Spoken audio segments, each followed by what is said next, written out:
ధనుసు రాశి వారి విషయంలో గురుబలం సంపూర్ణంగా ఉంది. ప్రథమార్థం కంటే ద్వితీయార్థంలో కూడా అనుకూలత సంపూర్ణంగా ఉంది. ఈ ప్రథమార్థంలో మిశ్రమ ఫలితాలతో అన్ని కార్యక్రమాలు జరుగుతుంటాయి. ఈ ద్వితీయార్థంలో కూడా గురువు సంపూర్ణ యోగం ఉన్న కారణంగా అన్ని విధాలు కూడా గురు సంచారం ఉన్న విద్యాపరంగా, ఉద్యోగపరంగా, మానసిక పరంగా, ఆరోగ్యపరంగా అన్ని వృత్తుల వారు, అన్ని రంగాల వారికి కూడా అనుకూలమైన ఫలితాలు ఏముంటుంటాయి. ధనుసు రాశి వారికి శని ప్రభావం వల్ల, శని అనుకూలమైన కారణంగా ఈ శని ప్రతికూల పరిస్థితుల వల్ల కొన్ని కార్యక్రమాలు ఆటంకాలు వస్తుంటాయి. ఈ కార్యక్రమాలు కూడా కొన్ని సమస్యలతో ఎదురవుతుంటాయి. దీనివల్ల కూడా ఇంట బయట సమస్యలతో బాధపడుతుంటారు.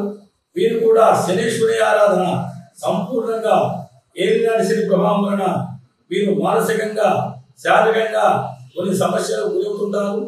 ఈ శనీశ్వరుడికి నవగ్రహ ఆరాధన, శనివారం రోజు శనీశ్వరుడికి తైలాభిషేకాలు, నల్ల నువ్వులు దానం చేయడము, నలుపు వస్తువులు దానం చేయడం వలన వీరికి విశేష ఫలితాలు వస్తుంటాయి.